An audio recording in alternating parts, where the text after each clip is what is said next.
Good evening. Good evening. Welcome to the set. I'm your host, Mr. A, and we back for another one.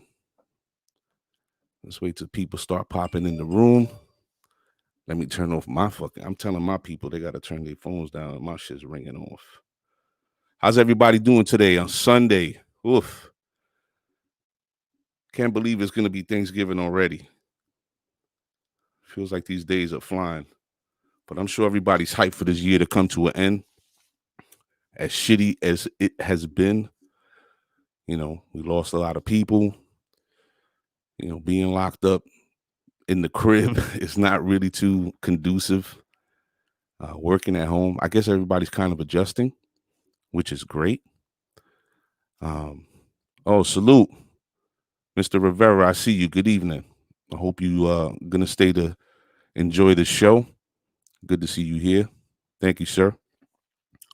But yeah, being home now in this moment uh, for the pandemic, there's been a lot of reports of you know domestic violence and people drinking crazy and becoming alcoholics on the low and all sorts of craziness. But I think tonight we're going to talk about something that's going to bring a smile to everybody's face. Good evening, Miss Reyes. I see you. Tonight we're going to be talking about relationships and do you have what it takes to make it? And the reason why I framed it in that way is because, truth be told, we're all built differently. Relationships is not a one size fit all situation, right? Good evening, Miss Cologne. And we're just different people, and where you get the source of your information from varies, being that we're different people. So I think that this conversation needs to be had. And the people that I'm bringing on tonight are going to be bringing two different perspectives. We were supposed to have three couples, but it wound up being two, and I'm cool with that because their stories are interesting on both sides of the spectrum. You have one couple who's married, children, have been together a long time, and another couple who's younger, no children. They're starting out. I believe they're engaged to be married, and you know they're going to be able to sort of understand the trials and tribulations and notice the differences and the similarities, and you know maybe garner some helpful information and tactics, and find out that what, hey, that's nothing new. That's nothing different than what we go through, right? So I think this is a healthy conversation, and I hope everybody enjoys it. I hope everybody can walk away with some laughter as well, because I think that's going to be happening a lot tonight. But I also think that I hope everybody just gains some information and insight, and understand that relationships are still real and people actually do love each other in spite of what you see on TV. As you can see, Mr. Rivera says here 35 years with my love. Salute, 35 years. That's what's up. So I'm not gonna hold this up any longer. It seems like everybody's ready. We're gonna get it started. Let's go.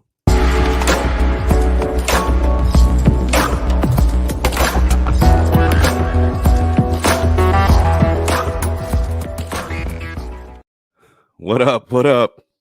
Good evening, everybody. Welcome to the set. I'm your host, Mr. A. And tonight, it is time to have that conversation. Couples, do you have what it takes to make it? I have two couples that have joined us tonight, and we're just going to have a good time on this Sunday.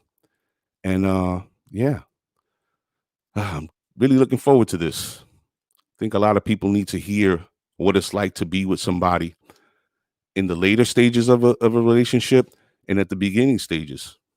I think that people today, there's a belief that relationships and love and commitment don't exist. That's a farce. There are many people that are in committed relationships, in functionally loving, committed relationships, and they're making it work. And that's the reason, even more so, why I wanted to have this conversation, so that everybody can understand that all that shit you see on TV, that's not the norm. And I wish people would start getting that through their head, you know?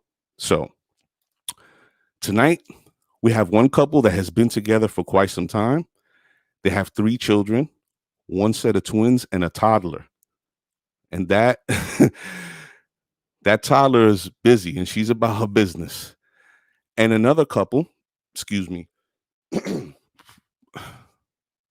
my wife's dinner's coming up, and I ate earlier.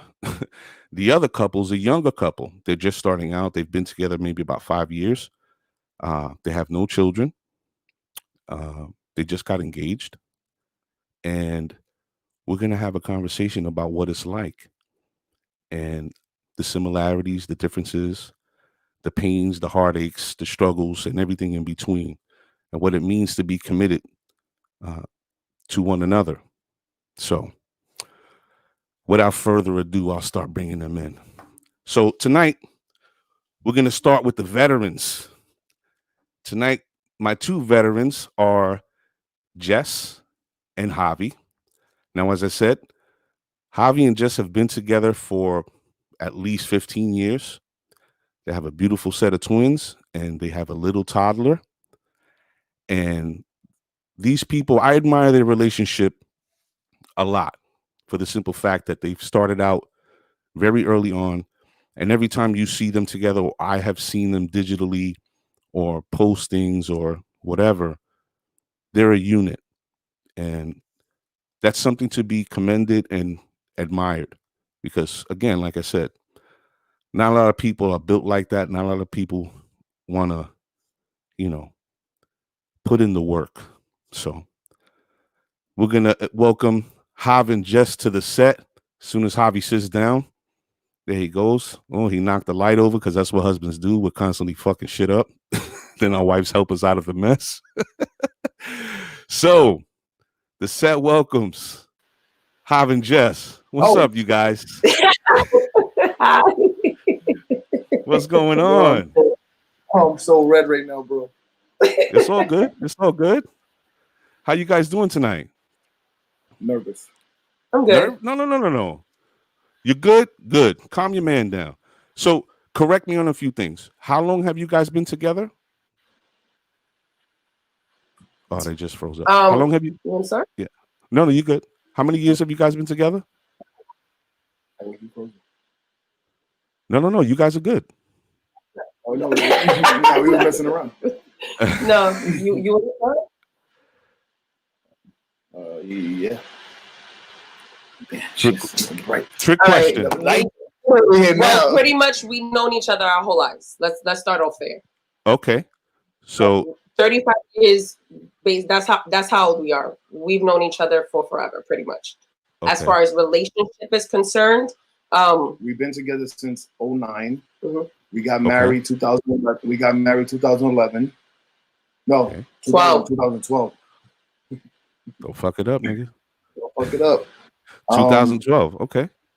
And we've been together 2009. We got married 2012. But I dated him when I was 12, and I had to dub him though, because he did me dirty. Wow. We're just gonna put that out there right now. So as you can see, people, talk about it. We're not gonna get into that. All right. Before we continue, let's bring on our second couple. Our second couple are actually out of state. They're in Florida. They're just starting out. They've been together a number of years. They have no children, but they, as she told me, they have fur babies. So let's welcome to the set Alonzo and Brianna. Hello. Good evening. Good evening. How are you guys? Great. Awesome. So nervous. No. Don't be nervous. So how many years actually have you guys been together? 5. 5. Okay. 2015 we got together. 2015. Would have been 6, but she played around for like a couple of months. People, if you're just joining the show, I'm your host, Mr. A. Welcome to the set. And as you can see, both couples are taking their jabs early. So This is gonna be great. Except Javi, he's still kind of serious. I don't know what's going on there. Okay, so let's start from the beginning. So I want to ask the younger couple, Alonzo and Brianna, how did you guys meet? Well, who? How did you guys meet? One and two, who took the first step? Was it Brianna? Did you or Alonzo? Did you approach? Like, how did it all happen? Okay. He slid my DMs, I guess. No, but he was a gentleman about it. He saw that I was getting into comic books on Instagram, and we had a lot of mutual people that we followed. He was just like, "Hey, I got some tickets to go to this art convention for comic books. Did you want to come with me?" And I was like, "Yeah, sure, why not?" I mean, that's how you meet people these days. It's just, yeah. Awesome. Okay. So Hav and Jess, and don't mind me, I'm gonna be muting mics back and forth so we don't get feedback. So Hav and Jess, Yeah, especially in my family. so listening to Alonzo and Brianna's story of how they met, right? Mhm. You guys are, and I don't like to say old. I want to say you guys are from a different time, right? Damn, that sounds worse. So he slid into the DMs. How you guys known each other your whole life, but how did y'all actually How meet? did we? Yeah, and how did you? Okay. Who did the approaching? So Ted, you So 2009,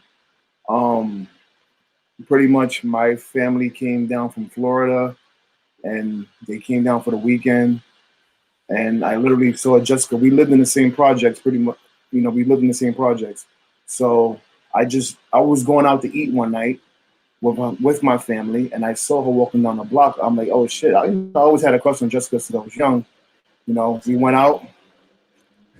We broke up. Then I saw her. I saw her again like 10 years later. So when I saw her walking down the block, I was like, "Oh shit, that's Jess." And all my family had their wife. And, everybody had their significant other. I was just by myself, and I was like, "Fuck, let me just ask her like, what are you doing right now?" I looked at her hand. She didn't have a ring on. I'm like, "Oh, perfect. Won't you come out to dinner with me right now? Me and my family." She was like, "That's personal." Yeah, she said no at the time, but she gave me her number, and since then we just been talking, and we got together after that. Well, you know what? I didn't slide in her DM because there was no IG back then. I would have though. I would have. That probably would have made it easier, right? What up? All right. But she's old school though. So she's old school though, but she likes the one-on-one contact.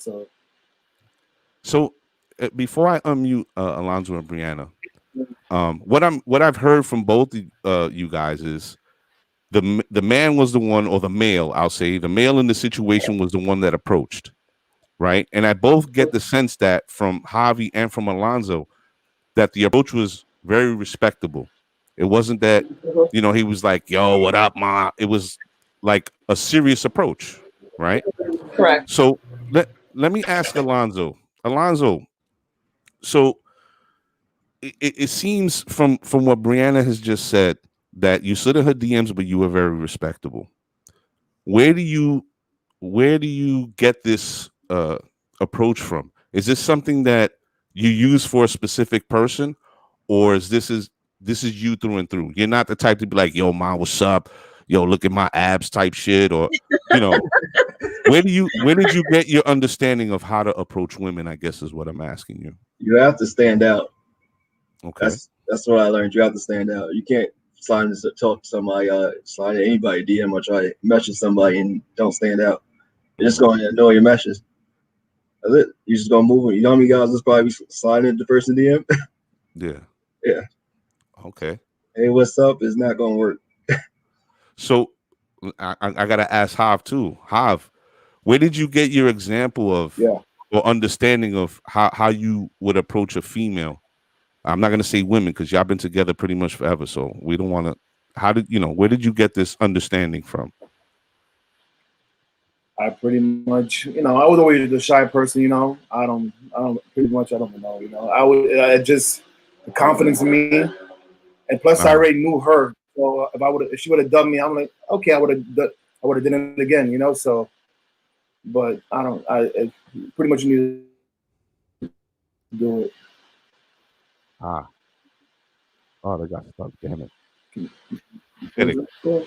You close it? You Cool. good. You good. Okay. Oh. So, ladies, let's. I want to ask you guys a question.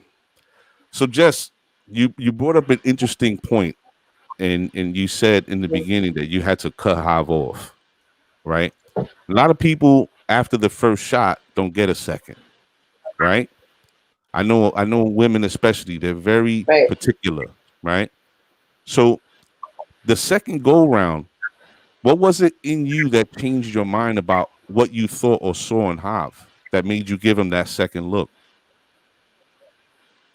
Well, first of all, let's go back to the first occasion. You got to remember when I first was even interested at looking at boys automatically. I was super young. We were 11 or 12 years old where we decided that we were so-called a couple. And in Spanish Harlem, anybody that's familiar with Spanish Harlem, you know, what is it, 109th Street Carnival used to be popping. Yes. Everybody was there. So he was just caught slipping. We were supposed to be a so-called item. Your man was at the carnival with his fresh shit, thinking he was up to par, trying to bag shorties. And I popped up on the scene and caught your man kissing the next shorty. So that was unacceptable for me, and it was a wrap. Now, that's puppy love, that's young shit, you know what I'm saying? At this point in time when he's approaching me, now I'm a grown woman.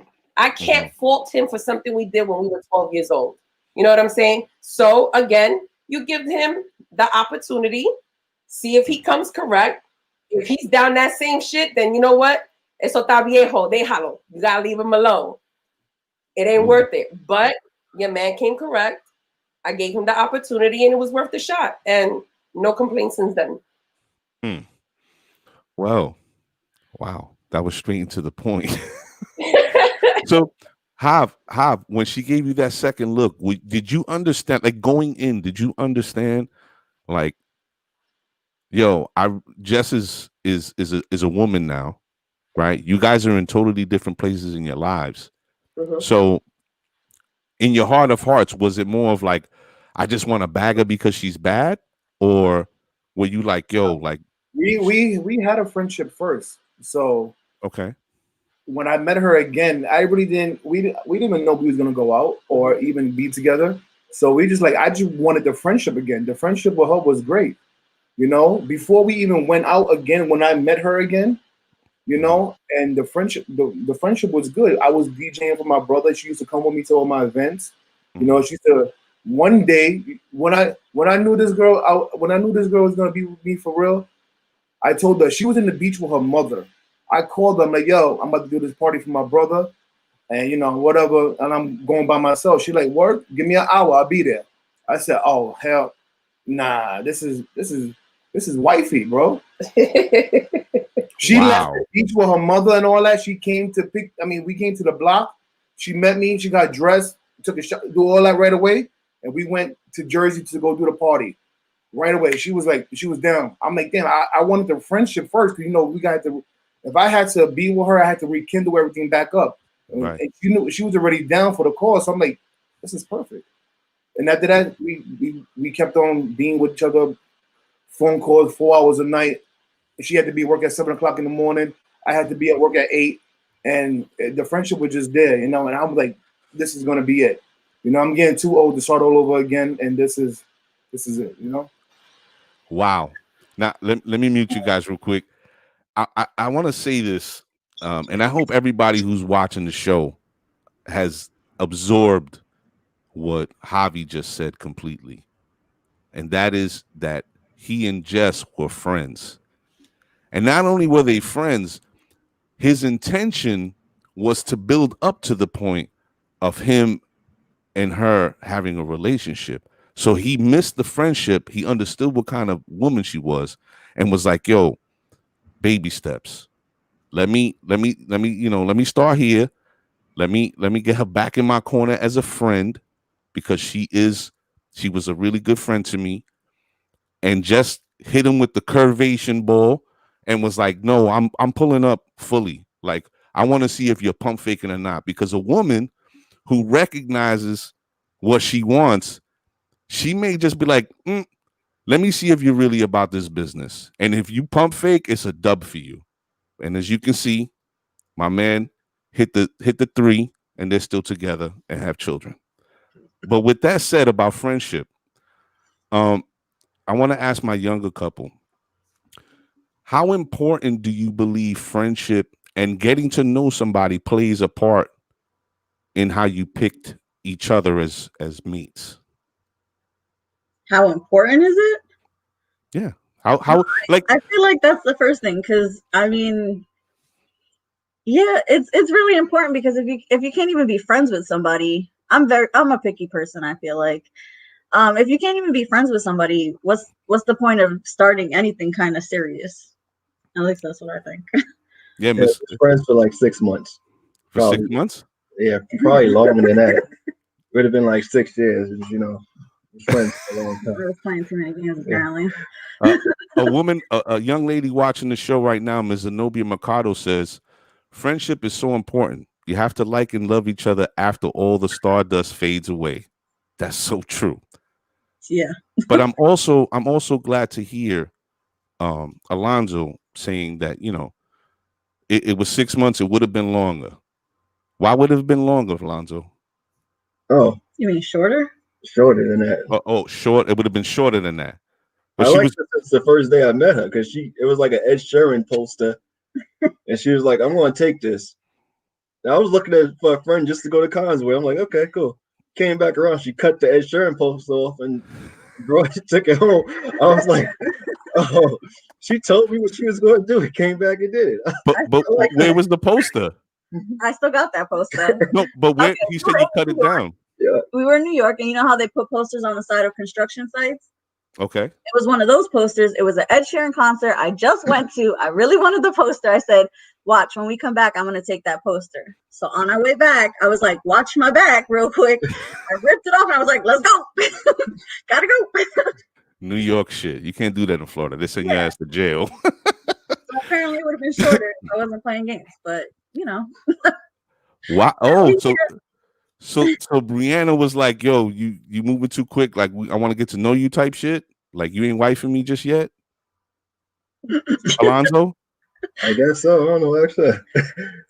all right. So what happened was I had Okay. just gotten out of something, serious. I wasn't really trying to be anybody's girlfriend again. I wasn't really trying to do anything. Like, I was trying to do me. That's what I was trying to do.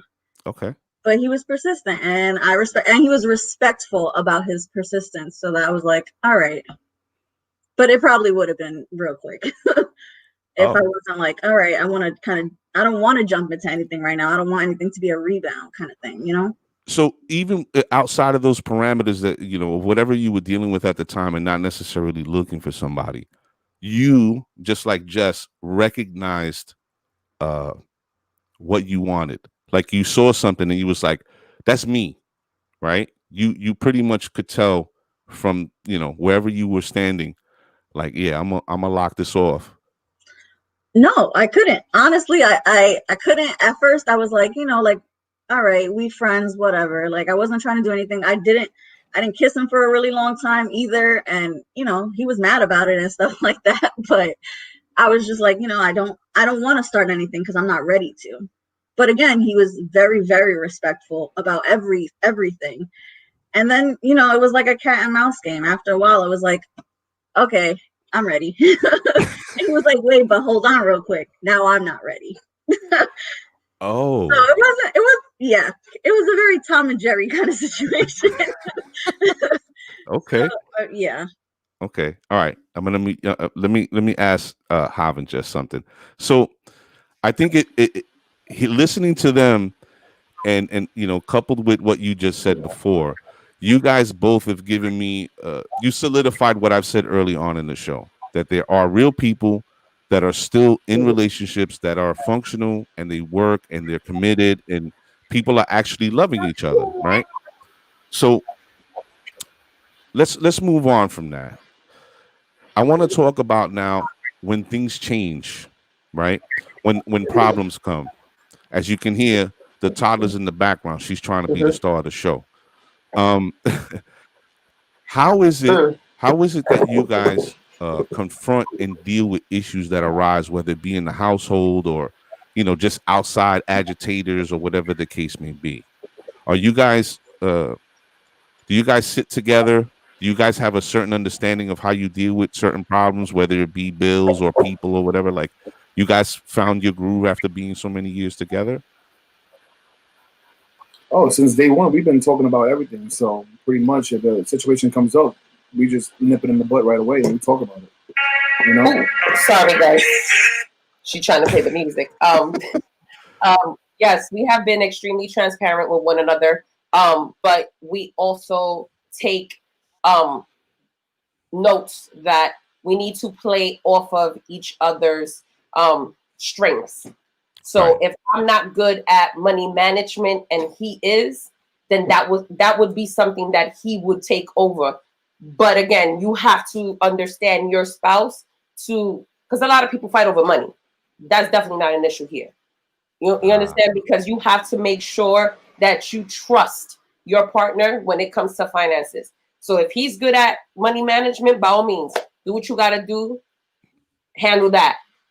If my strength is cooking, then that's what I'm gonna do. He like play off of that, do your thing.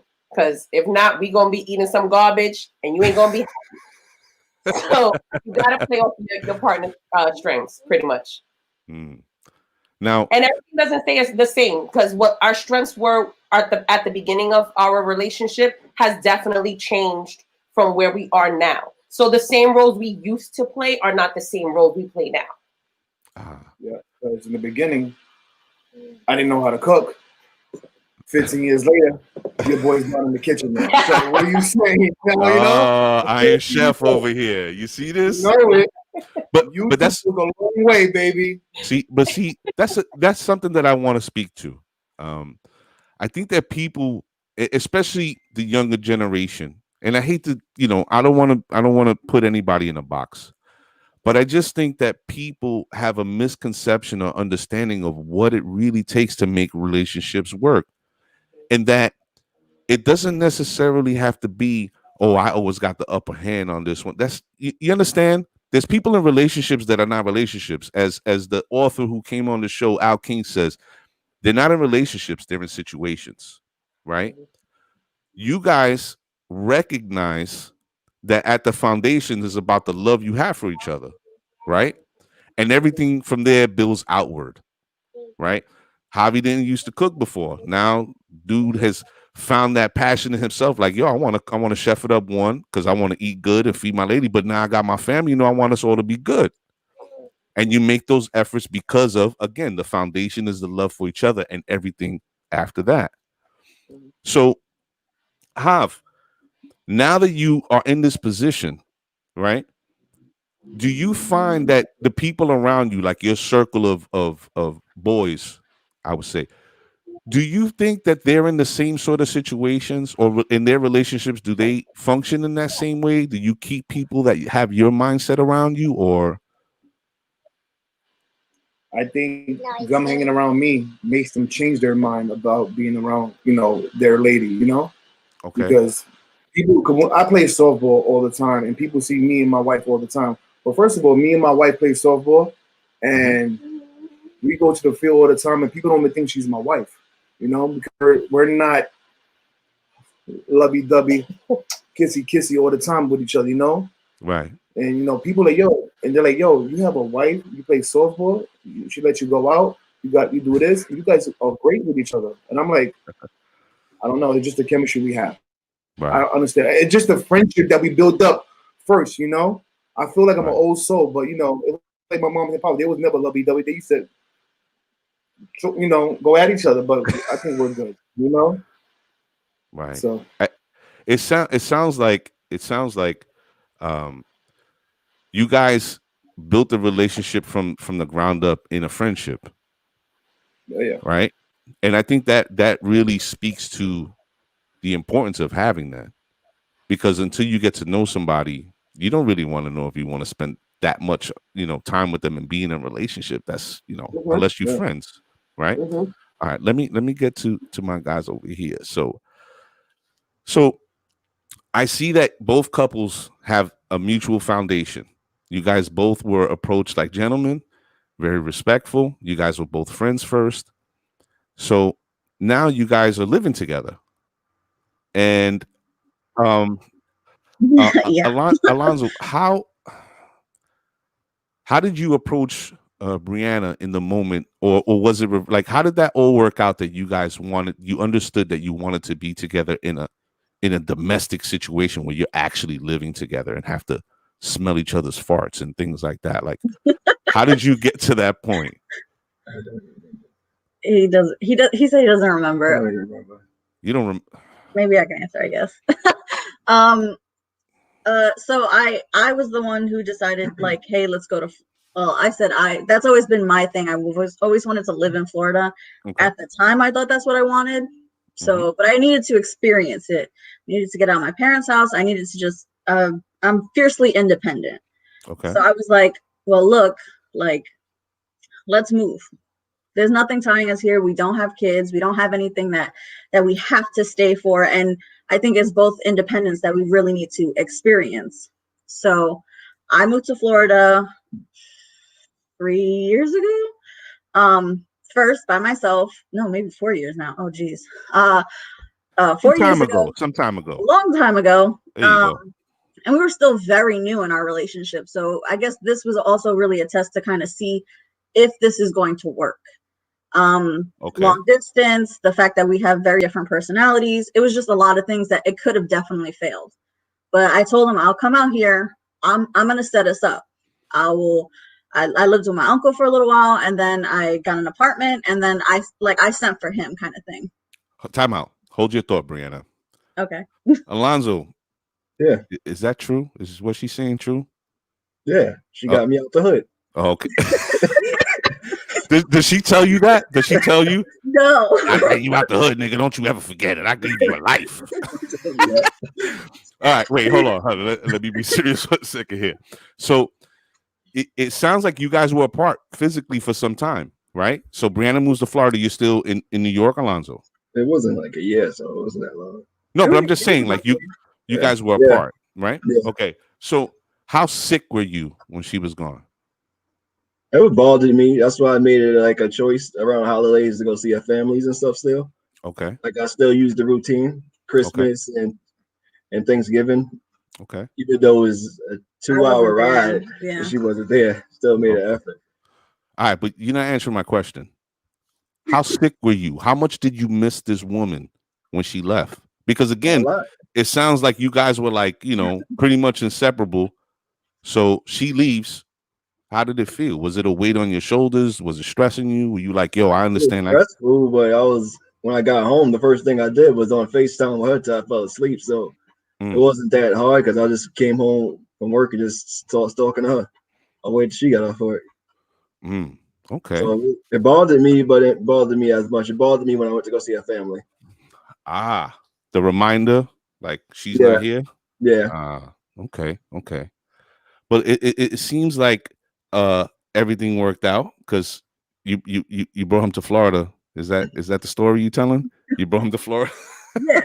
Okay. I set us up here, and I think that's it gives a good respect kind of piece if we're gonna go into that later. So now that you guys are living together, it's been about what, like a year or two, or at this point, 2 years. 2 years. 2 years? Oh my god, it feels longer. Yeah. Okay. So how is the experience now? How is your relationship changed now? That you guys, what I'm saying is, you guys are boyfriend and girlfriend. It's a different situation. When you're living together, it's real different. So yeah, definitely. So the first thing I've always been about is that, like, I don't believe in the like barefoot housewife kind of thing. It's like we're equal no matter what. You're going to be washing dishes. I'm going to be washing dishes. You're going to be cooking. I'm going to be cooking. I'm washing your dirty drawers. You're going to wash mine. So there's never been like a box like, oh, this is expected of you. So, and we lived with our parents up until that point.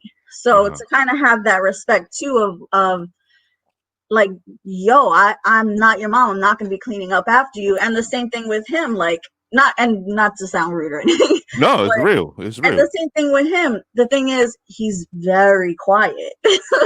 So if I'm annoying the hell out of him, I don't know that. Whereas me, I'm very vocal. So we're now in a good balance that we've found it, and it's a lot easier to deal with each other, and it's just become a lot easier that we split the responsibilities. It's not like there's not as many problems as there was when we first moved in, because we're now living with each other. We have to respect each other's space, respect the expectations that we're setting for each other.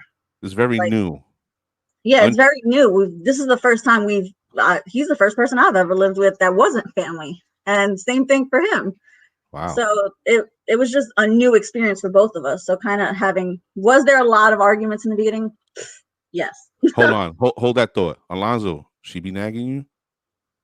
Yeah, but it doesn't bother me. I sure do. Everybody watching the show. To make me snap, it takes a lot. So if she's having a bad day, I know she's having a bad day. I just let it be. Everybody watching the show. Yeah. I'm not responsible for what happens to Alonzo after this airing. I just let it be. I love that. He answered real honestly. All right. Stand by, you guys. Hav and Jess. So you heard Alonzo and Brianna, right? And I'm sure a lot of what they spoke about sounds very familiar to you guys because you guys have gone through it. But there's a young woman, there's a woman in the audience that asked, what are your rules of engagement during a rough patch or when you're at odds? So basically, Zenobia Mercado's asking, how do you deal with each other when you're at a point where you guys are like, there's something real bad going between you and you both aren't seeing eye to eye on how to move forward? How do you get, how have you learned over the years to get beyond those points?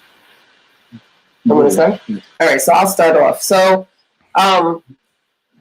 my mom, my mom is super old school.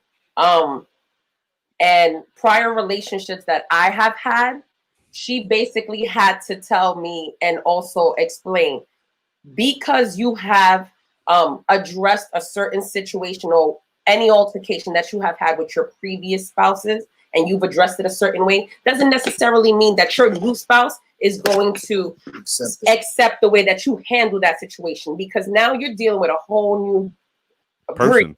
You know what I'm saying?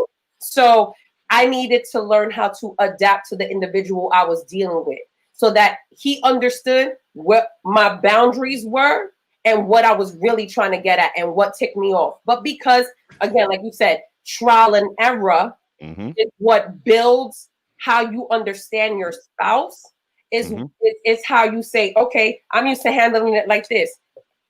The minute, if I ever got loud, like, I'm going to be honest with you, I had an old boyfriend that I could punk him and I'll be aggressive. And he used to eat that shit. When it came to this nigga here, he was like, pump your brakes, because I don't respond well to that. That's not how you're going to speak to me. I'm a whole nother breed. I'm a grown-ass man. I'm going to respect you, but you're not going to come at me like that. There's another way for you to go ahead and talk to me. So again, you need to know who your audience is and how to address them accordingly. Once you figure that out, it should be easy peasy after that. Again, it all depends on what the topic we're arguing about as well. What are we coming into odds about? Hav, let me ask you something. When she was being a line stepper, and you was like, listen, this is not how we do things around here. We're not gonna do that. Did it sort of instantly change with Jess? Did you see like her disposition and her approach to be like, oh shit, I can't be herbing this dude like that. I can't speak to him any old way. Did she pick up on it instantly, or was it like it took a little more? Like she was like, nah, I'm gonna punk this nigga. He's really gonna take what I'm. There's no way she was gonna punk me because she would have been back in the same relationship she was in before. You know. Perfect answer. You know, Perfect and after answer. that, I would have been gone, and after that, we would have never had three beautiful kids. You know, this relationship would have been gone after the first month or maybe the first year. You know, That's respectable. I appreciate the fact that you both. It's crazy how you both land in the same areas, because just as you explained, you're dealing with a different person. It's a whole new relationship. What worked before doesn't work, with everybody. And as we said, one size doesn't fit all. Correct. And Hav came right back to it. It wouldn't work. We wouldn't be together. We wouldn't have 3 kids.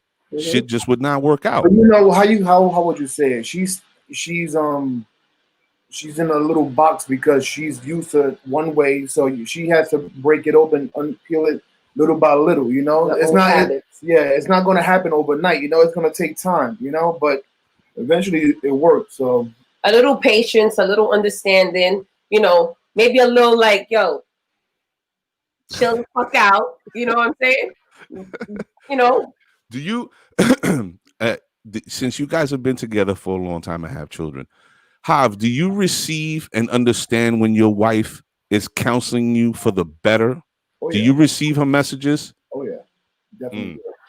Even like when I was working, you could tell her she wasn't really happy with my old job, so she got me right and upgraded me, and I'm at a better situation where I'm at now. You know, so and I could provide better for our family. You know, so I received the message, and she pretty much saying I had to leave that old job. We got to get you something better, and she helped me get better in the new job. So now it worked out perfectly.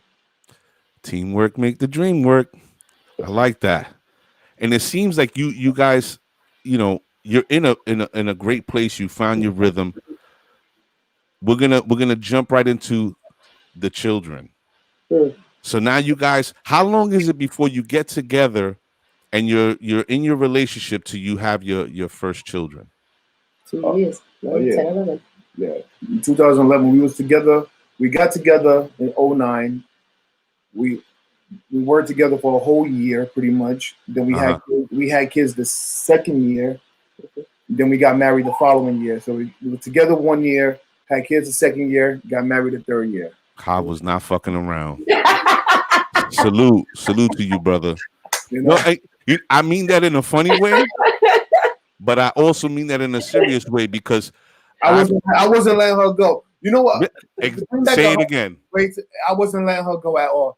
To bring back a whole another reason why she was a keeper, it wasn't funny. It was just like, oh, she's wifey. One day I think it was my birthday. It was just a regular day. She was still my friend at the time, and we wasn't even together. And I think she wanted me also, but she was still waiting for me to make the approach. You know, one day I was saying like, yo, my boy, I had a car. She had her own car, and and I said, and I called them like, what's good? How was your day? I'm like chilling. My man's selling these rims, and I don't think I was gonna buy the rims, but I didn't have no money at the time. She was like, how much the rims cost? I said, my man was selling them for like what, $1,200? She was like, all right, I'll meet you on the block after that. I'll give you the $1,200. I'm like, oh, this is it. I'm done. No more. That's it. I found the one. Nah, but he tried to play me. Let's bring it back a little bit though. How your man originally said he was curving any type of girl that wanted to learn how to drive, right? Oh, yeah. But Shorty didn't know I had my own whip and pulled up on him like, what's up? He was like, oh, my bad. Swallow that. Yeah. So pretty much, you know how you first meet a girl, and they're like, oh, you have a car? You going to teach me how to drive? Nah. Like, yeah, come on, yeah. I'm going to teach you how to drive. Yeah, come on in. I didn't know. One day, I tell her, like, where you at? She's like, I'm in front of the building. I'm like, oh, shit, you got your own whip. I'm like, oh, this is perfect. You don't have to borrow my car. You can have your own whip. This is good. You got your own shit. She was independent for real. So I was like, oh, it was good. I want to pick up on something, and I want I want Alonzo and Brianna to answer this question. And I think it's amazing that you guys are bringing up so many topics as we discuss your relationship, because something that you just said triggered a thought as to, he said, I knew she was wifey, when I was going to buy these rims or whatever, I don't know how you would. I'm gonna go back to it. How the fuck you was trying to buy rims? You had no bread, but that's a whole other topic. But I can explain it. I love the way you just put that in there. He's like, I was trying to buy these rims. I had no bread, but no, because wait, you can hear me? Yeah, I got you. Go Oh, ahead. you know why? Because I already had the charger, and someone already knew, like, yo, these rims will look fire on your joints. Right. Like, so he was already gassing me up, and I saw them like, oh, them shits are hot. And I'm like, yeah, how the fuck am I supposed to come up with $1,200? I don't know. Like, you know what? I was bullshitting. I called her, and your man got the gift of gab. If I didn't come up with the money, some way, somehow, he was gonna swindle that some way. 40. You got to start with $40, Hav. I need 40. You got. Back in the day, that $40 now was only probably like 15 back then. For real. I want to segue into something that I want to ask Alonzo and Brianna, because it points to a very important part of a relationship, and that is your happiness is your own, right? Mm-hmm. But you find even more happiness in your partner. Mm-hmm. That's how you know. Well, that's what I believe to be true. That's how you know when the shit is real. Mm-hmm. When you're happy with yourself and you good, whatever, but you feel even more happy when you see your partner happy and fulfilled, and because you went and copped him those rims. He was like a little Weber running around the block. Yo, my girl bought me these rims. So he's just right, Hav? Well, now everybody knows she bought me the rims. So. Let the cat out the bag. Oh, all right. Well, fuck it. I'm gonna ask this couple. Let me ask these guys real quick. We live. Never mind. All right. Brianna and Alonzo. So you guys are a couple of years in. You're living together. Everything's good. You guys are learning your boundaries and what pisses her off, because we need to understand what pisses her off, right? And it seems like Alonzo has a good, solid grasp of his own persona, and it balances well with your energy. But Alonzo, how important is your fiance, right? Yeah. How important is your fiance's happiness outside of you? Like, not you took her here and she's happy, or like, how important is her independent happiness to you? It means a lot. If she was independent, my requirement to move down here, I had to get my license. I didn't have my license in New York. She said, don't come down here without your license. I'm not driving you everywhere. Damn. You're going to be on a skateboard. You ain't driving your ass nowhere. Be on the side of the road with a heat stroke. Wow. Okay. Because since I moved down here, I have like a few set of friends. Okay. So every once in a while, she goes out. Doesn't bother me. I just go in the room, play games, and call it a day. She comes back, wait for her to come back and watch a TV or something with her. Mm-hmm. But as long as she's good at that, because sometimes you gotta need your space. I don't go out as much as I did in New York, though. So, well, New York and Florida is different. Yeah, it's big. Yeah, big difference. So I can understand that. Nobody wants to go out and drink, and you gotta drive home. There's no point. So that's why I'm not doing that. Not in Florida. Yeah. But speaking to that point, I think it's important, especially early on when you're going through the different stages of the relationship, that you understand that, you have to be happy, but it should be important to you that your partner's happy, and taking that individual time to be, just individuals, and, doing things outside of the relationship. You build a trust, because if you don't have the trust, the relationship does not work at all. So, Brianna, let me ask you, at what point do you start to understand that Alonzo falls into the trust pocket? What at what point do you look at him and go and feel, you know what, I can really trust this dude, and he's doing all the right things?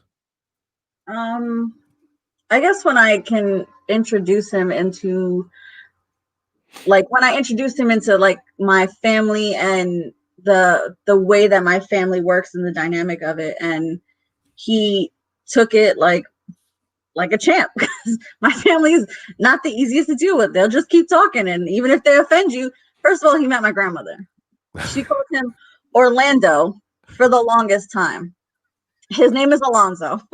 So, you know, meeting her and meeting the rest of my family, and then me being able to unpack a lot of, you know, whether it's just being able to unpack a lot of the stuff that, you know, your baggage. That's a good way to put it. Your baggage. Being able to unpack your baggage with somebody and they're not looking at you like, oh, you got a lot of problems. Like you're too much. Like, and I'm a little too much sometimes. I got a big personality, and he's an introvert. He's not as boisterous as I am, and he's not as out there as I am, and we can't tell. He can take my baggage and be like, don't worry about it. Like it's not, you're not the only one dealing with it now it's mine too. And that's when I knew that I could really trust him, and there was no judgment. Because it's easy to judge anybody, especially now. It's so much easier to judge people. Facebook, Instagram, all that stuff. So to be in dating in that era of, you know, going ons of social media, it was easy to trust, and just his personality. He sits and listens, and you know, you don't have that very often. So the fact that I could do that, and he just takes it in and he's attentive, and something you spoke about when you first met, he's bringing up in regular conversations. I'm like, oh, so you are listening. That's how I felt I could trust him, was because like it was just, yeah, it was. Yeah, a lot of trial and error. A lot of yeah, and that's what it was. But the trust came fairly easy with him, because again, he wasn't, oh, what's up with like them pics, or like, you know, he wasn't like gross or like thirsty about or anything. He was very much like very respectful, which is, again, is very different from what, you know, I was used to, because, you know, Instagram and Facebook and stuff like that. So wait. Hold on a second. So you guys are together 5 years. He's been respectful. Everything's been good. Alonzo, are you reaching out and be like, yo, mom, what's up? Send me a pic. I miss you. I'm going to take that as a yes. I mean, it's natural. The natural progression of developing a relationship is coming into these folds, right? And if, honestly speaking, I've been married to my wife, will make 25 years next year. To this very day, I still hit my wife and be like, yo, I ain't gonna get no picture this morning. and I say it just like that. Well, in my head, I say it like that, but in the text, you don't hear me. But the point I'm trying to make is, it's super important to always let your woman or your man or whatever know that they still got it and they still light your fire. That's such a corny fucking way to put it. But it's true. You understand my point. Wait. Be quiet, Brianna. Alonzo, do you send Shorty the little quick text, your mom?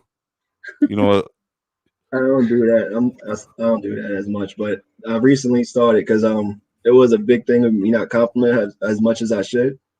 So every day in the morning now, before she walks out, I see what she got on, give her a compliment, give her a kiss, tell her I love her, and she goes to work. Yeah. No butt slap? no butt slap. I'm halfway asleep half the time.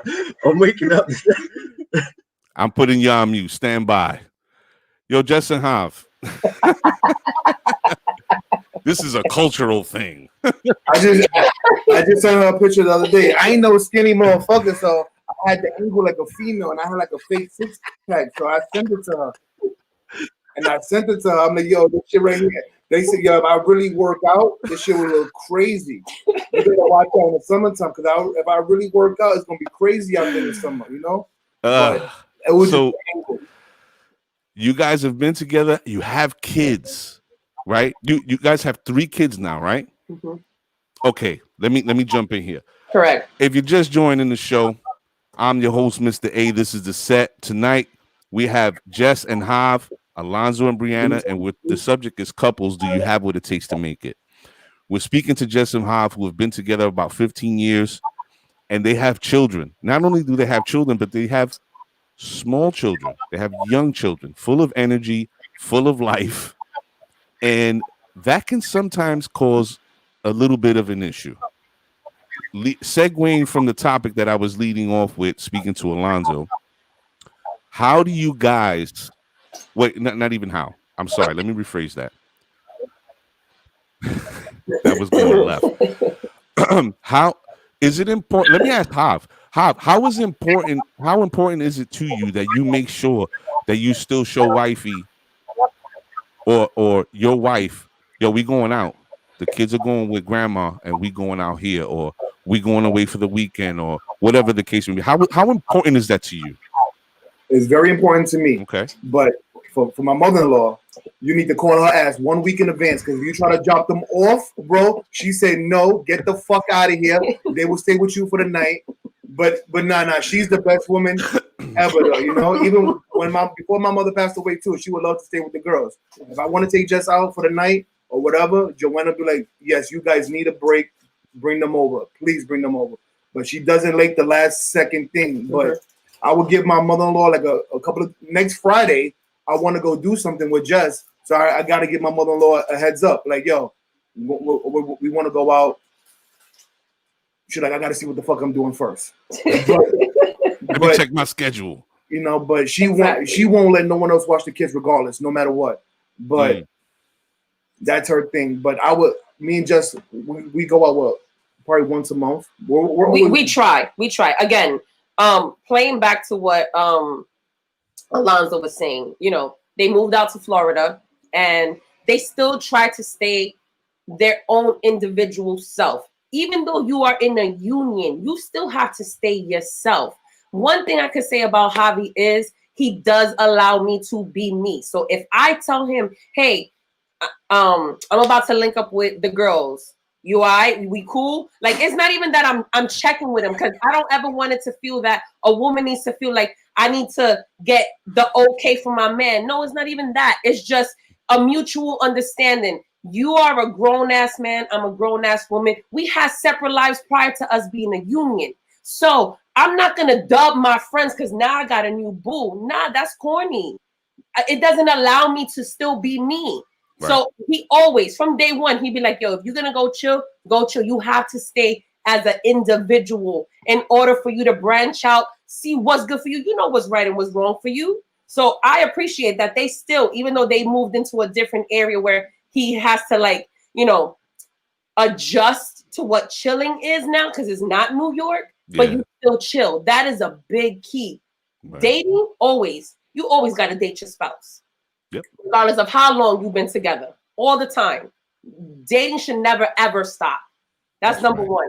Number two, as far as recognizing that you love that person, or you want to smack, like you said, yo, send me a dick pic. Oh, my bad. Send me a titty pic, something. Like, you know what I'm saying? Like, that's always. I was keeping it at pic. Something. You know, I love that. You know what I mean? Like, it's real. That's what keeps the energy of that relationship to continue to go. If that shit is done, then you know somebody else is, like your daughter said, like your friend said earlier, yo, you sliding in her DMs. That's what causes friction. You got to keep that up always, for sure. Like, that can't stop. That can't stop. It definitely cannot. And people, if you're just joining, once again, I'm your host, Mr. A. This is The Set. Tonight is Couples. Do you have what it takes to make it? Jess and Hav are dropping jewels about how they always maintain their relationship and attraction for each other and make sure that they take the time out to not only go out as individuals, but as a couple, and how important that is. And you have to stress that, because once you start forgetting who your man or your lady is and how much you really feeling them, it's going to get real corny real quick. So let's make note of that. Now, let me ask you, Alonzo. So Jess and Hav have 3 children. You guys just got engaged, correct? Okay. Yeah. At what point in the relationship did you say to yourself, well, let me rewind that. What sort of motivated you to actually put your stamp on this relationship? Because marriage is a huge step, right? Very huge step. That's a serious commitment. What was the thought process for you in saying, yo, you know what? I want her to be my wife. How did I you? guess it was moving in with her and waking up to her every day. Okay. Started to love her more and seeing that I'm not gonna let her go. So I built up to it. It's like I was supposed to go to New York a couple of times to do it. Every time I went, something went down. Didn't have the money. It wasn't right. Okay.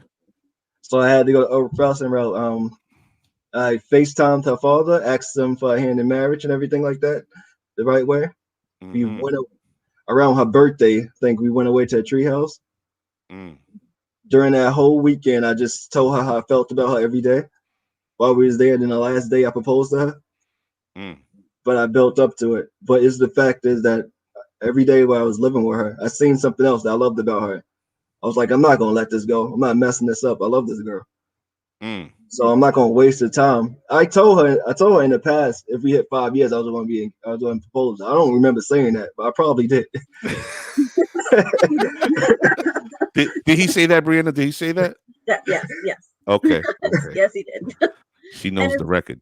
it's funny. Yeah, it's funny because before this relationship, I didn't believe in marriage. I was like, to me, it's just a piece of paper. It's not really anything.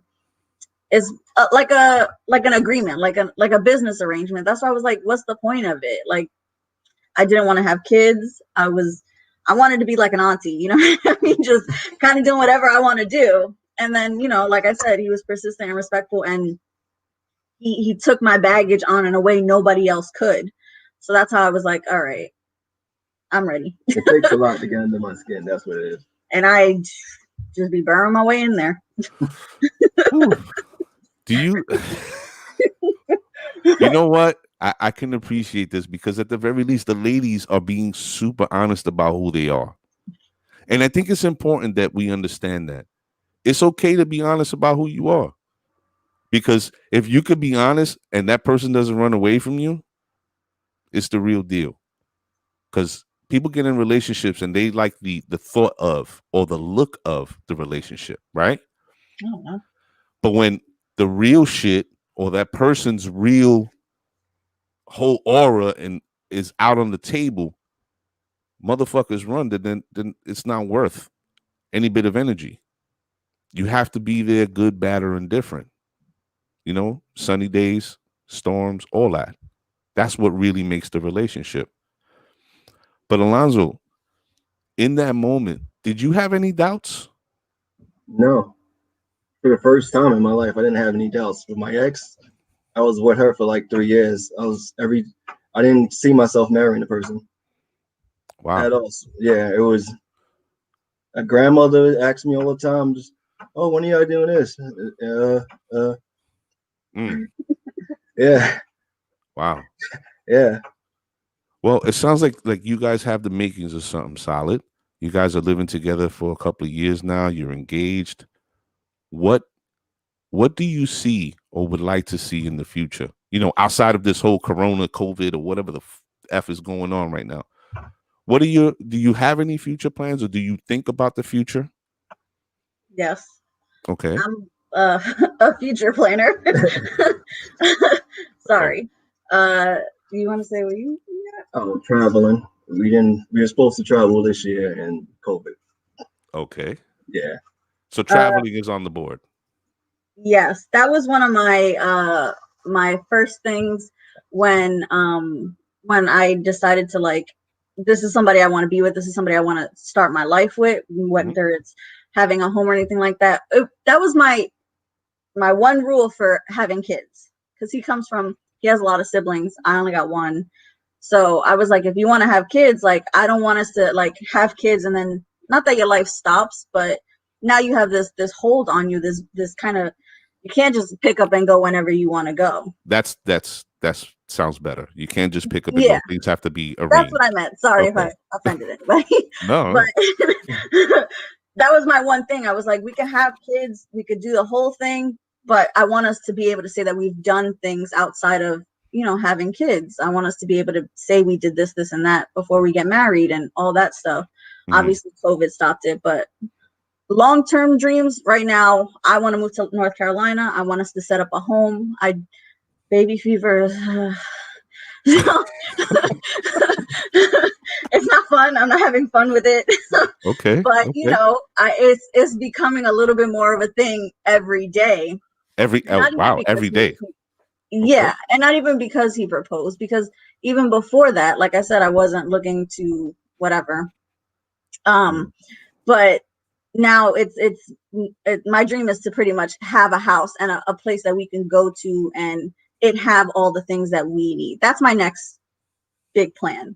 Have a Okay. house with each of our own thing to it.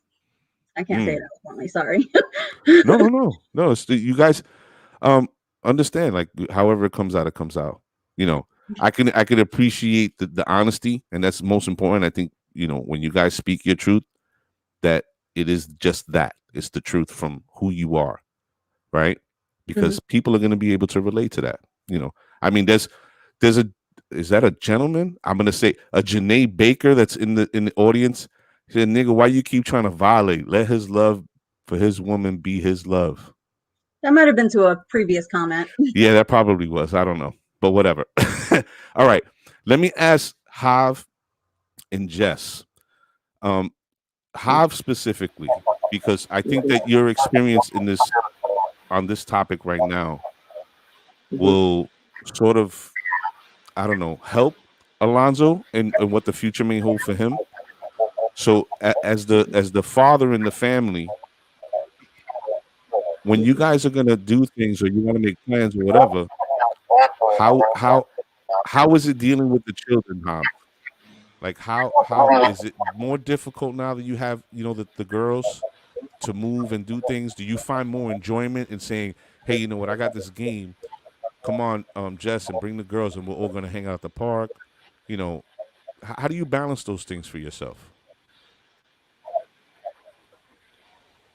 Well, pretty much we're always together anyway. So, and we're always we play sports, so pretty much we're always at the park. Plus, the girls are 9 years old right now, so it's easier right now to even manage and even go out. When they was younger, oh Well, fucking hell, yeah. Listen, you I'm sorry know. to cut you off. So Speak to that.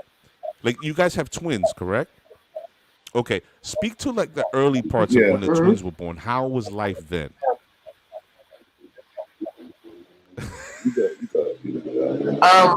I feel thanks. I feel like going from 0 to 2 kids in a blink of an eye is definitely an eye like opening Right. scenario. Like, you're just like, wow, it's a lot to take in. But what we can say is we were extremely blessed to have a village to help us raise these girls. So it wasn't necessarily that we did it on our own. Like, we give ourselves kudos, Of yes, course. because at the end of the day, we come home with our kids. Like, everybody just played a role. You know what I mean? To build what we have. But it was difficult. It was difficult because it was an adjustment. It wasn't what we were used to. So at the beginning, once we gave birth, I was stressed. I was tired. I was just worn out. Like, I had to go back to work right away also, so I didn't have no, Yeah, we I don't was get that. doing construction at the time also, so literally one day off, and after the kids were born, I was back at work. So, and Wow. it was hard for her. so everything's not peaches and cream. I mean, everything is just an adjustment. There was a time where at the beginning of us giving birth, I didn't want anything to do with the girls. I felt that I just needed a break from me. I Right. needed me to be whole all over again in order for me to give them what they needed in order to continue to grow. I tapped out. If it wasn't for him and my mom to come in and say, all right, let her rest, let her, get herself together, and then she could kind of like chime in, I think I would have been like tapped out a long time ago. But because of that village, like I said, that's what helped us. So Did, it was definitely hard. did you deal with a bout of postpartum? I didn't. I didn't. Okay. It was just a moment. I just had a moment to myself where I'm just like, this this is new, Yeah. Yeah. you know? For sure. First time mom, twins at that. At that, correct. Have in that moment, did you recognize what Jess was going through, or did it take? It took You know, time, but she told me she needed a break, okay, and that's when everybody had to step up more. You know, okay. did it? I guess did that create a stronger bond that you have with your daughters? You know, being that you bonded with them early on, like immediately after birth, that your wife is dealing with this situation. Did it make you even that more close to them? Uh, it was my first kids, regardless. You know, Yeah. I was just, I was just so in love with them. You know, so Right. being, you know, a lot of my friends never grew up with their parents. I mean, with their dads also. So it's really hard to see that. Like me growing up in the stage, you know, my father was on drugs also. You know, I really didn't have my dad until I was like a teenager. You know, but he was Okay. there for me. So Okay. it was. I'm like I was always close with my kids because my brothers showed me good examples how they were with their with their children. You know, my nieces and nephews. So I always Okay. wanted to be a good father, regardless. It I think it really speaks to a lot of the people that we're surrounded by because we all deal in these different circumstances. We're either dealing with the absence of Mm-hmm. or the presence of damaged people, Mm-hmm. right? Correct. And I think that a lot of people, well, not even, I'll say all people carry that on if they don't confront it and deal with it. They'll carry that into their relationships, into their children, Mm-hmm. right? And I think it's admirable that you can speak to it how openly the way that you're doing, and I think it helps a tremendous amount that you have a partner, right? Because from what I can see just by you guys interacting, like I see Alonzo and Brianna, you guys interact not only as partners and as husband and wife or fiance and what's the male version for fiance? It's just fiance, right? The fiance's down here, but Beyonce. you guys are supportive, right? Mm-hmm. So I want to ask them a question. Do you guys feel at any point that in this relationship, being that it's so new, do you ever feel sort of neglected, like your partner's not hearing you when you need them to hear you, or he's not, or she's not, you know, stepping out when they should be stepping in? Do you guys go through that still? Okay. Yeah. Yeah. But quite often we're still learning each other's like love Love language. language. Um, What's yeah, there's a book what? about it. Wait, time out. It's just like There's a book called it's called Love Language. it's called the five love languages or something like Alonzo, that did she make you read by it? Gary Chapman. Huh? Did Alonzo? Did she make you read it? No, Did she read it to you? she sends me what's her love language all the time on Facebook and stuff. Sure do. But it's just This new it's essentially generation is what something else. I Okay. mean. It works for us, I guess. Okay. Okay. But what? Stepping out Sorry, and stepping in total brain fart. and not picking up on the cues when your partner needs you to be there for them. Yeah. And it's a lot easier for me to like vocalize what is bothering me right then and there. I Okay. wear my emotions on my face quite often, and sometimes he'll tell me like, "All right, you need to stop. What's going on? You got too much of an attitude. Like, chill out." And that's when I have to be like, "Oh, okay. Like, I gotta take a step back. This is why I'm mad because you're not giving me the compliments that I need. You think that you doing this is enough, and for me, it's not." Um, and the same thing for him. I have to learn his love language. We come from very different backgrounds. Even though it's kind of the same, it's also very different. We come from very different kinds of families, and the love languages that we got from our families is kind of what we brought into the relationship. So we also have to adjust to that too. Right. What works for you, what works for me is it's very different. So Miss Laura B just said you can take a survey to find out what your love language is. the book is also very good. It's I work in a bookstore, guys. I could take one survey to know what my love language is. Right, Yeah. Hav? He's not even paying attention. um, So mhm. so this love language, Alonzo, do you find yourself now in this situation, not situation, but your relationship, right? Do you find it to be the healthiest of all your experiences? You know, I understand that it's new and this is completely uncharted territory, if you would, because this is your first time you're moving in with a woman, or you're moving in together. You're engaged, and sometime in the future, probably having children. So Do you feel like Brianna does take the time to make sure that she's speaking what she calls love language? Do you feel like she's fulfilling that responsibility, if you would, for you in the relationship? Within the 2 years that we live with each other, she figured it out. At first, when we first moved in, it was really hard. Okay. It was really hard when we first moved in because when I'm upset, I don't like to be by myself because I'm just in my head. Okay. So I do that with her. When she's mad, I give her like 5 seconds. I'm going in the room. We're going to talk about this. Or, Yeah, really? she hates that, but that's right. I need to sit in it and marinate it and unpack it, so that I'm quick to just, if I'm mad and I want to say I'm hurt right now, so I want to lash out and say something that's going to hurt you and make you feel how I feel. Oh, And I'm slowly learning. Yeah. you're one of those. You go for the jugular.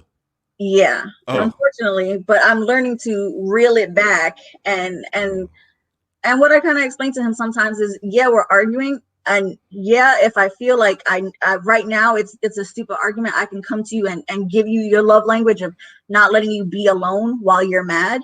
Mm-hmm. Fine. But then I had to explain to him, like, it's not always going to be that way. Sometimes I do need a break. I do need you to hold up. Let me go to this room real quick, because then we're not going to be together if I keep talking. So I know how I am, and he knows how I am. So we learned each other's love language of like, all right, I got to chill out a little bit. I gotta change Yeah. gears. I gotta change. Hav, Jessica. I'm sorry. Just brought up an interesting point earlier on in the discussion where she said, "I used to do X, Y, and Z, and I couldn't do that to Hav." Right? And it's not to say that the experience is the same or whatever, but hearing Brianna and Alonzo talk about how they deal with each other, right? Do you understand, or better yet, is there any information that you could impart to them, and specifically to Alonzo, to help him out in his quest moving forward? Because from what I can see on the outside looking in, it seems like Brianna's very aggressive about her opinions. And hold on, and Alonzo, Spanish woman in her. say what? That's a Spanish woman in her. They And, like to talk. They go and talk about Spicy, yes. We are spicy, but go ahead. it seems he's very, and it's a great balance because she's very aggressive and he's very reserved, and I'm gonna take it in and I'm gonna be like, all right. It's the same way. I'm very reserved and she's very spicy. Very. So how do you crack that egg of communication? Because I As think long as we're not doing it in public in front of everybody, then we could be spicy and calm in private, you know? Because once that shit, because everybody, I see people saying, oh, they're a perfect couple. We're not a perfect couple at all. No, we're not. Because I would stun the shit out of her right now. You know what I'm saying? So we're not perfect. You know what I'm saying? We are not perfect at all. You know, we have a great friendship. We're still working on our relationship, you know, every day, no matter what. But as long as it's not in public that people can see our business, you know, we can argue indoors all we want, you know, but as long as it's not out to the public to see, I think we're good, you know. But my take on that is you got to fight fair. Fighting below the belt doesn't help. It just expound on that, Jess. Talk about that. The reason why I say fight fair is this: you know what your partner's triggers are, and when you're in that heat of the moment, you're just gonna say whatever. Why? Because you're hurt, and hurt people hurt people. So yes, that's your spouse and you love them, but why do you want to see them hurt? It's a matter of communication. Like you said earlier, I need you to understand where I am, what I'm feeling. And once you understand that, give them a little bit of time. They might not grasp it at that moment when you dishing it. You understand? Because it just might be too overwhelming. But fighting fair is totally key, bro. You cannot fight below the belt, because then what happens? Y'all want to stay together, right? You want to be mushy gushy, right? But you can't take back what you said. You can't take that shit back. Yeah, I heard what you said about my mother. I ain't fucking with you. You was talking shit about my baby brother. I heard that shit too. Word. And I think that it is very important. It's funny because we as adults can laugh at shit because at the end of the day, it is what it is. But I think it's a very important issue to understand. When you fight, you gotta fight fair, and that comes with time Mm-hmm. because it just doesn't happen overnight. And then you still have moments where shit will get personal, right? Like you might get Absolutely. to a point and you be like, "Man, fuck you and your little midget toe having ass," and and it just happens. But And you what ends up understand, happening is the next argument or It's the gonna be worse. no, the person holds on to that. And you're gonna say, I remember what you said last time. I'm still with a grudge on that. You don't want that. For it to continue to linger. You need to let that go. and I think it's a great learning experience, especially for a couple that's 4 or 5 years in. They're thinking about getting married. They don't have children, but they got fur babies. You know, they got the little cats and the little guinea pigs, and they understand what it means to be responsible not only for one another but for each other, Mm-hmm. and building a solid form of communication. But I believe that even as young as their relationship is, that they have a great understanding of what they want for each other and what they want to build together, which that makes for a great relationship, right? So let me change the gears one more again. Now, you guys have been locked in, I assume, since March, or Yeah, Feb March, yeah, March. okay. So in New York City, I'm sure in Florida too, domestic violence and all this shit is happening and whatever. How are you guys dealing with the routine day to day, under COVID? Is it made it more like is it put any strain on you guys, or have you adjusted well, or how's it been? So for us, pretty much just work from home, pretty much, and the Okay. kids are going to school or schooling from home, Remote. Mm-hmm. remote Virtual. learning. Okay. But I still go into the city every day. I still got to work every day, no matter what, 5 days a week. You Right. know, so pretty much we still been living the same life we've been living before COVID. You know, Ah. so it really didn't affect us as much like had it did other people. You know, Right. because they had to be in with their spouses 6, 7 months in the crib the whole time. You know, so Yeah. I had the freedom giving her space, and I still had to go to work regardless. Mm. That's But good. that doesn't mean that, again, like I was playing, like we were saying earlier, the responsibilities have changed. Right.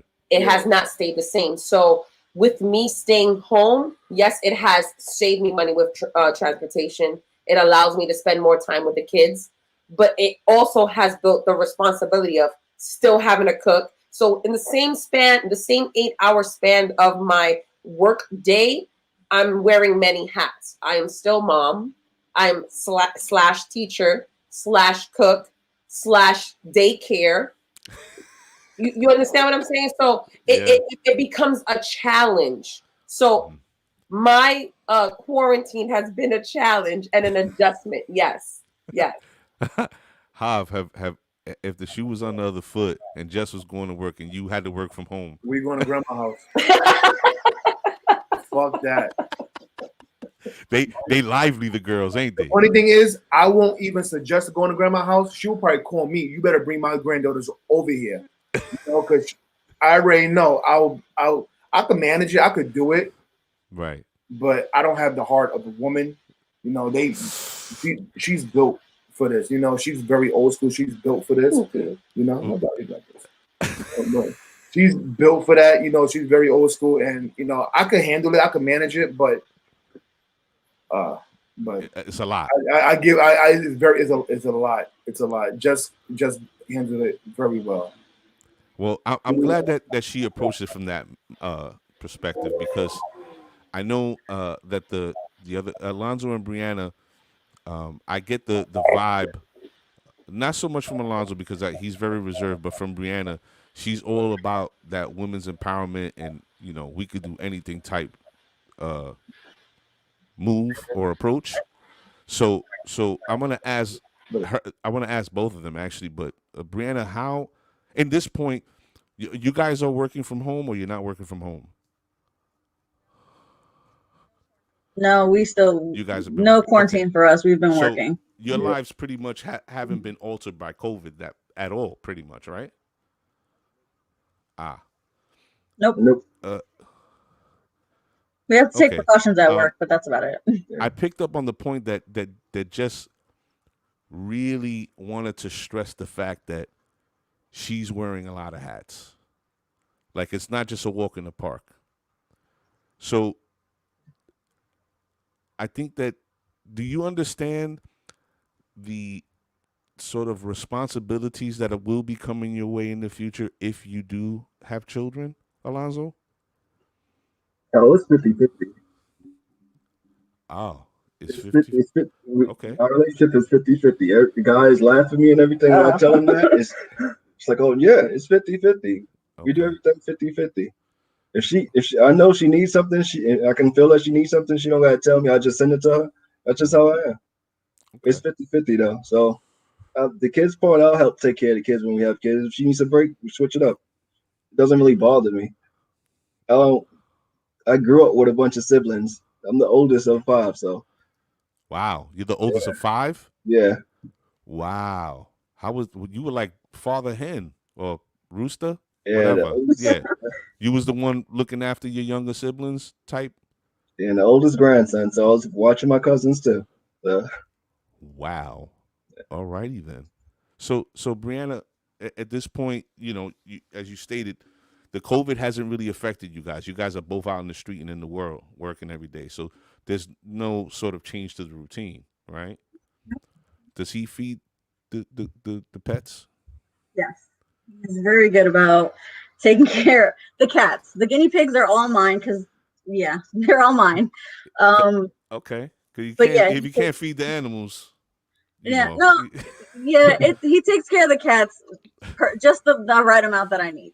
I don't, like I said, I know a lot of people don't agree with the 50-50, but we're very much in the 50-50. And that's, to me, that's a respect thing. He's giving me the respect that I want because, like I said, I am very, very independent. And he's known that since we started talking when we were friends.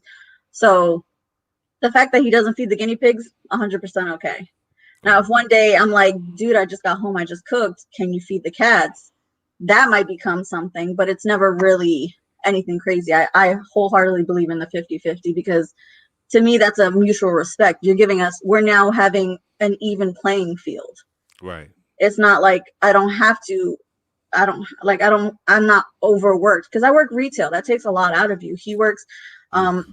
in a warehouse that takes a lot out of him physically, whereas Yeah. mine is a lot more mentally. So to Yeah. even the playing field at home, I think that's the only fair way that our personalities can work. So even if COVID hasn't hit us the way it is, it's hit us in a different way. Like me, it's hit me more mental. Like the fact that I have to argue with people every day at work, put a mask on. It's not that hard. I sell books for a living. Please cut it out. So it is a mental thing. When I get home, I'm like, I don't want to cook. And he's like, you don't worry about it. It's already handled. So yeah, like it's just the even playing field for me for the 50-50 thing. yeah, the rule is whoever gets home first gotta worry about the food. Exactly. How many times has he run out of gas or caught a flat? Which car? No, I'm saying because you said the rule is whoever gets home first. So I'm like, yo, how many times has he run out of gas? And it happens. You know what I mean? Like it happens. So we have to be understanding. Yeah. Right, right. Alonzo, do you feel like Brianna's mothering? No. No? Okay. No. Stop looking at him side eye. Just let him answer. You ain't gonna do nothing. Everybody could. There's like You can 30 say whatever people you want. watching. Like she's not gonna abuse you on camera, No, bro. I'll do it later. No, I'm just kidding. No, but do you feel like at times she like mothers you or No. I no? like the Okay, fact that I can't walk over her. That's the reason why I was more attracted to her too. okay. You- Cause it's not fun when you're just telling somebody like in the last relationship, I walked all over that person. It's sad to say, but I did because if you could get away with it, you're gonna do it.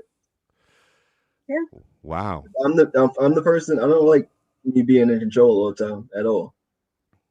Well, that's the thing. I Yeah. think that you know both couples have demonstrated finding their sort of I guess I could say wall, right? You both have hit a wall, whereas Jess was saying how she couldn't do to Hav what she used to do to old boy before. So that was her wall. Like, oh shit, I can't go any further. This dude ain't letting me violate, right? And Alonzo saying, well, I walked all over that, and I like that I can't walk all over her. So being in control is relegated to the individual whose more strength plays to the situation. Javi and Jess were speaking to that earlier. And there's something that's very important as a young couple, and I keep saying young because I don't have a better a new couple, right? Yeah. You're 5 years in. As a new couple, it's something that you should really understand, because the situations as you go into the future, that's how you're gonna have to confront and handle them, and also being able to respect the boundary of, you know what, I'm gonna fall back because this is Alonzo's lane. And I don't need to say nothing to him because he got it. I don't need to tell him nothing. And then there's situations where Alonzo's gonna be like, yeah, you know what? I'm gonna sit my big ass over here because this is Brianna's lane. And I'm not built for that. So I'm gonna let her handle it, and I'm not gonna say nothing. And as you go on through life, Javi was saying it earlier about public interactions. Super important to never bring your business to the public. You fight at home, disagree at home, strong united front in the world, right? You can never show people in the world your cards, because that's crazy, right? But Alonzo, being that you're a more reserved type, have you felt situations where you were like, yeah, you know what? I think I'm gonna bark right now. And if you have, as time has passed since you guys have been together, were the instincts to do so correct, or have you learned from the experience? Like, yeah, maybe I was doing a little too much. I overthink a lot of stuff, so if I'm barking, I felt like I was right at the situation, Uh huh. so I don't feel like I was wrong. Mm-hmm. It was even something little, like because I usually think over something. When she's upset, I'm sitting here thinking about it. Why is she upset? Blah blah blah, this and that. Before I say anything crazy, and then I'm like, okay, cool, she was right. I'll apologize and go about the day. But if it's something that bothers me, and I was like, no, I was right. That's the only time you'll see me react. Mm. If How do it's you? something little, like if she comes yelling at me at something little, like, oh, this why is this and that? I'm like, okay, maybe she just had a bad day because she usually don't say nothing about that. So I'll just let it be. And just if she say something about it, as she's saying it, I'm just going over there and fixing it. Yeah. I'm like, she just got home. She's not in that mood right now. Let it. All right. Let me switch this up for a second. You guys, I'm thoroughly enjoying this conversation because as we're having a conversation, I can speak to Alonzo and Brianna, and I can still see your reactions, and you guys are in tune with the conversation. Um, Hav, so now you guys are you have how old are your twins now? 9. Okay, and the toddler 9. is what, like 2 now, 3, 2. Okay, 2. so Fucking 2.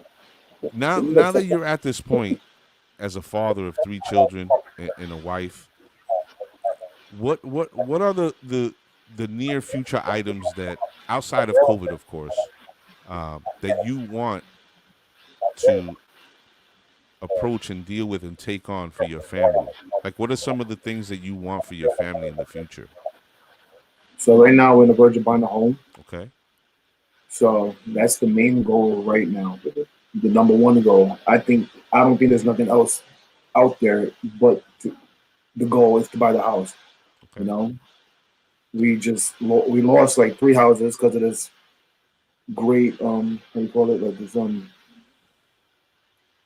it's mortgage. a seller's market right now. You know, Yeah. so people are buying, they're ripping up their houses a lot higher right now in New York. Yes, they So are.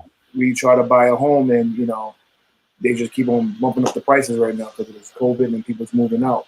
But that's the main goal right now, is to buy a home. So leaving the city, I would assume, being outside of the city is probably a point of contention, right? You guys probably want to get out of this sort of congested area. Yes. It's just New York in general. It's too tight. We have a small apartment. We have 3 kids, my big ass, and my wife. So and I need space. So pretty much the main goal is to buy the home. We've been looking for pretty much years already. Since Right. it's a seller's market right now, homes are down. So Right. we're the verge of buying now. So Awesome. So so you guys have come far in your relationship and your marriage, and having a 9-year old and a 2-year old, it makes the most sense to take them out of the city and Mhm. show them a side of life that they probably never understood or know. Experience, correct. Yeah. like that, we never experienced neither. Hmm. Right. So it'll definitely be a first for all of us. You guys are excited and looking forward to that chapter? Yeah, 50-50. yeah. And Oh, and I say I can only speak for me. He okay. got his 50-50 reasons, but I say 50-50 because one, we understand that when purchasing a home, there's going to be new things that we haven't encountered that we're gonna, are gonna happen. That might either again bring us together or trigger a discussion where we like, bro, We need to go on part 2 on Mr. A show. hey.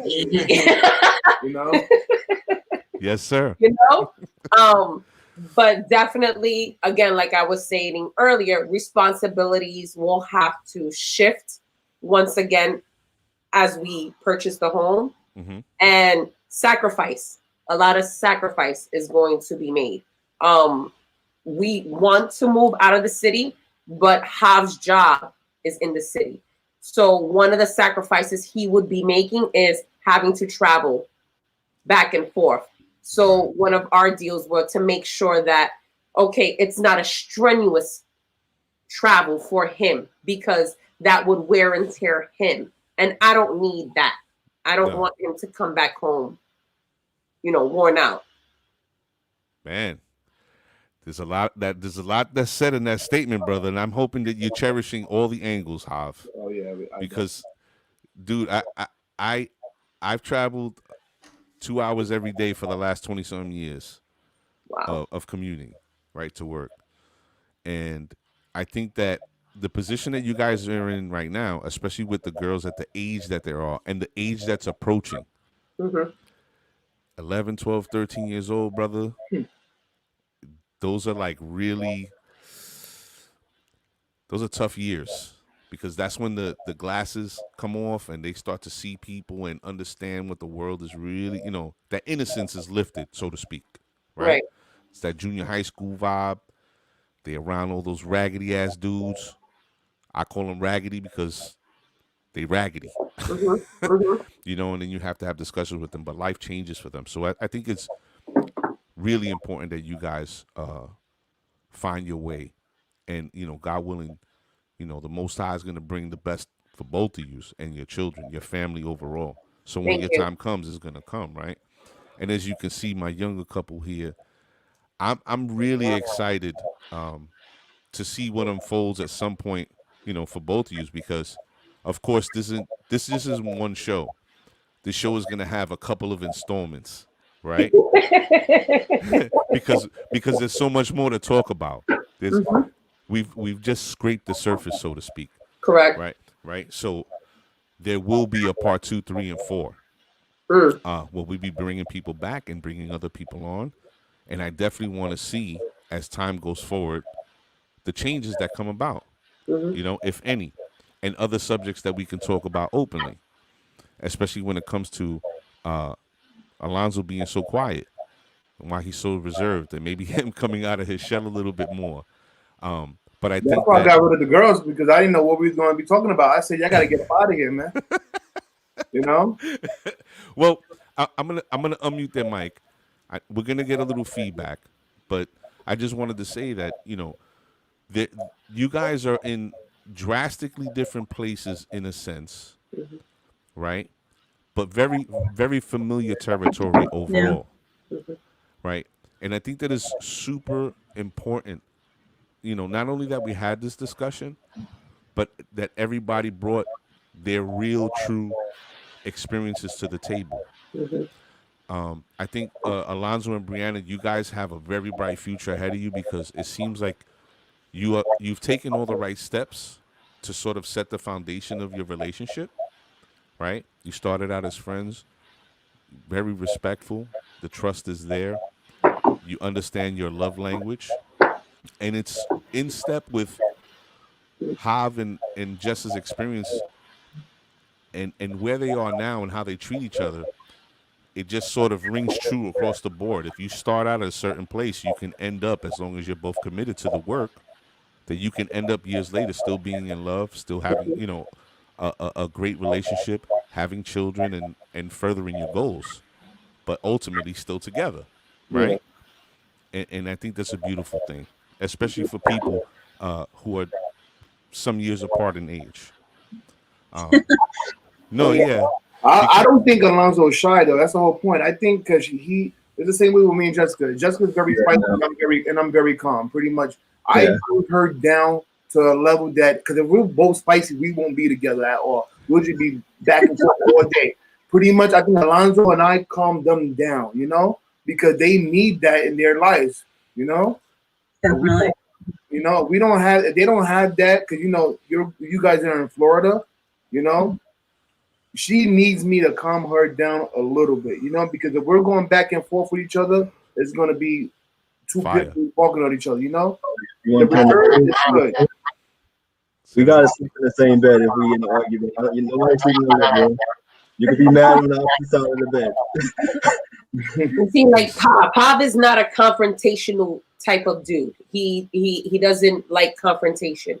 And because I know that, I know how much I can say and kind of like touch almost the boundary and kind of pull back.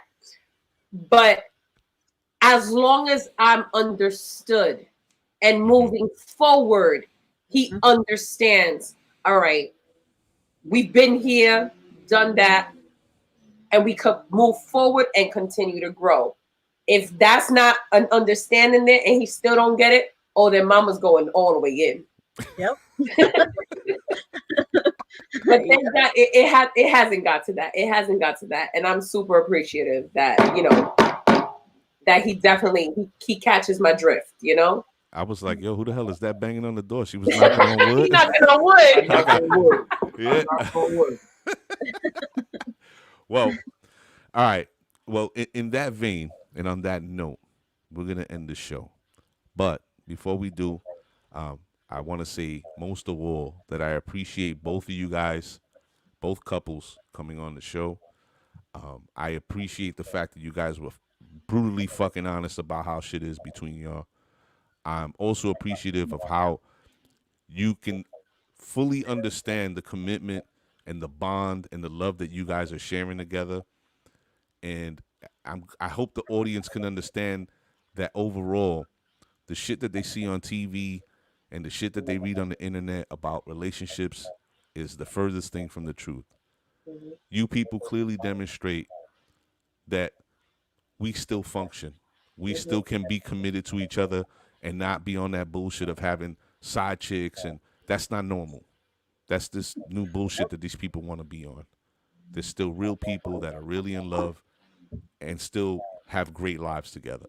So, in that note, I just want to say thank you and put a pin in it because I will be reaching out in the near future to say, hey, we coming for part 2, and this is going to be a little more crazy, and we might have another set of a set of another couple on here, and things might get a little more hectic in the discussion. But I hope you guys will welcome that open invitation and come back on the show when we do.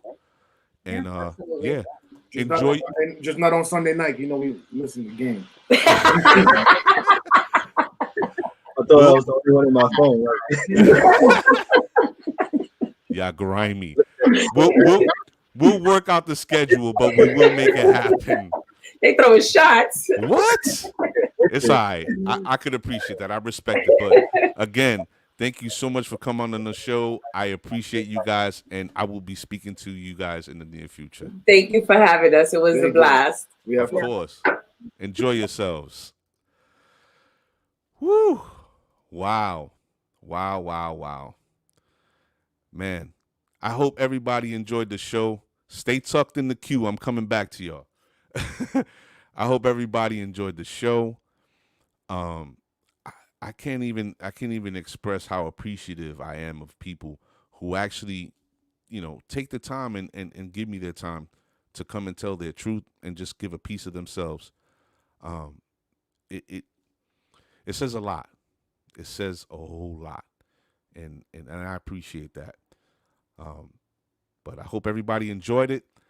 I hope I don't see any more fucking arguing in the chat section over corn shit. And we're going to come back next week with another one. Sunday, November 29th, 7:30 p.m., Sunset Park's own boxer and Puerto Rican nationalist, Mr. Junior Junito, will be joining the set. We're going to have a discussion about his life and things that he is doing in Sunset Park as an athlete and his own personal growth and his education. So I hope everybody could tune in for that. Yeah. We will see you guys next week. Live the life you love and love the life you live. I'm out.